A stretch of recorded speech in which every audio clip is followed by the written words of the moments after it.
가끔 미래 영화에 등장하는 집을 보면 상상에서만 존재하는 첨단 시설들이 가득한 것을 볼 수 있습니다.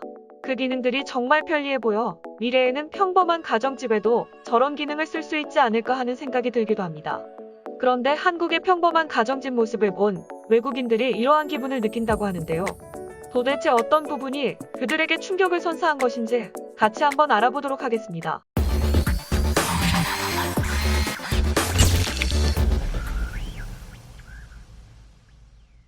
어렸을 때 집으로 들어가는 평범한 일상을 떠올려보면 항상 생각나는 것이 있습니다. 바로 열쇠인데요.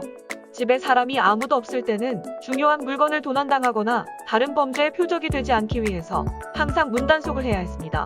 그 때문에 열쇠는 필수였는데요. 가끔 열쇠를 가지고 오지 않은 날에는 늦게까지 집에 들어가지 못할 때도 있어 집 주변 어딘가에 숨겨놓는 경우도 많았습니다. 그런데 이러한 기억들이 이제는 모두 추억 속으로 사라졌는데요. 번호키가 등장했기 때문입니다. 번호키는 간단하게 번호만 입력하면 문이 열리는 시스템이었기에 매우 편리했습니다. 하지만 초기에는 5자리 이상 번호를 설정할 수 없는 것들이 많았고 자주 누르는 번호는 칠이 벗겨지거나 사용감이 생기는 등의 문제 때문에 보안성 논란이 많았습니다. 이러한 문제점을 해결하기 위해 연구를 거듭한 결과 지금은 반도체 키 방식, 비접촉 무선 인식, 지문 인식 등 여러 인증 기술을 반영한 종합보안 장치로서의 임무를 수행할 수 있게 되었습니다. 한국은 디지털 도어록의 종주국답게 호텔은 물론 회사 사무실, 일반 가정집, 동네 구멍가게조차도 도어록을 사용하고 있는데요. 하지만 외국은 이러한 시스템이 아직 상용화되어 있지 않은 경우가 많습니다. 그래서 한국에서는 평범한 가정집에서조차 디지털 도어록을 사용하는 것을 보면 놀라움을 감추지 못한다고 하는데요.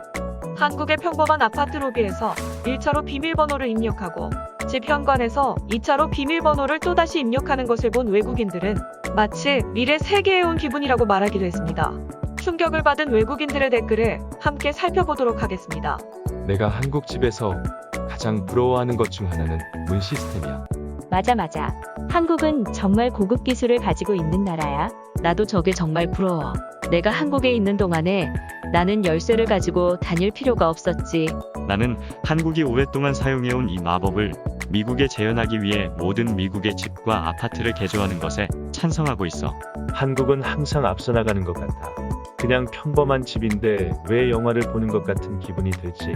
하지만 우리 집에 사용하기에는 시간이 좀 걸릴 것 같아. 한국처럼 발달한 인터넷을 가지고 있지 않아서 조금 불안해. 해킹의 위험도 있지 않을까? 나도 해킹 부분이 궁금해서 찾아본 적이 있는데 한국에서는 이미 엄청난 수준의 기능을 가지고 있기 때문에 전문가라고 하더라도 쉽지 않다고 하더라고. 모든 디지털을 단순히 신뢰할 수 없다는 이유로 배척하다가는 뒤처질 것 같다는 생각이 들지만 사람들이 불안해하는 것은 어쩔 수 없다고 생각해. 한국은 이미 예전부터 디지털이 발달해 있었기 때문에 사람들이 큰 거부감 없이 이런 시설들을 이용할 수 있지 않았을까? 이렇게 한국의 디지털 도어록 시스템에 대해 놀라워하고 큰 관심을 보이는 외국인들이 많았는데요. 최근에는 IoT와 결합한 디지털 도어록이 등장해 더욱 영화에서 볼 것 같은 장면을 연출하고 있습니다. IoT란 인터넷에 연결되어 애플리케이션이나 네트워크에 연결된 장치입니다. 일반적인 스마트 가전을 떠올리시면 편한데요. 냉장고, 세탁기, 건조기, 공기청정기, 커피 메이커 등의 가전들이 인터넷과 연결되어 내가 집에 있지 않아도 세탁기를 작동시킬 수 있고 리모컨이 없어도 TV 채널을 돌릴 수 있으며 집에 들어가기 직전에 냉난방기를 가동해 쾌적한 집으로 들어갈 수 있도록 해주는 기술이 IoT입니다.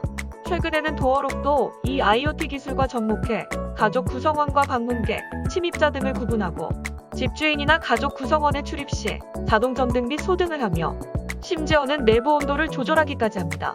인공지능이 탑재된 경우에는 집안의 스마트 디스플레이나 TV와의 연동도 가능하다고 하는데요.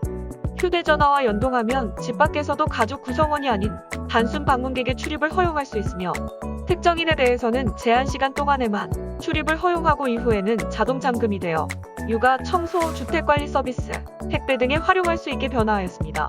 디지털 도어록은 이렇게 편리한 기능이 많고 점점 발전하고 있으며 외국인들도 관심 있게 지켜보고 있지만 아직까지 외국에 상용화되지 않은 이유 중 하나는 디지털에 대한 신뢰가 부족하기 때문입니다. 우리나라는 워낙 기술이 빠르게 또 많이 발전한 상황이라 디지털에 대한 사람들의 인식이 나쁘지 않습니다. 하지만 외국은 그렇지 않은 경우가 많은데요. 일반 가정집의 경우 우리나라와는 비교할 수 없을 정도로 인터넷이 느리고 일반 사람들이 사용하는 컴퓨터나 노트북, 스마트폰 등의 보안도 우리나라가 앞서 있습니다.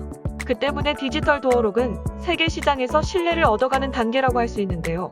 신뢰를 다 얻고 난 후에 날개를 달게 돼 디지털 도어록의 시장이 기대가 되네요. 지금까지 명리씨였습니다. 다음에는 더 좋은 영상으로 찾아뵙겠습니다.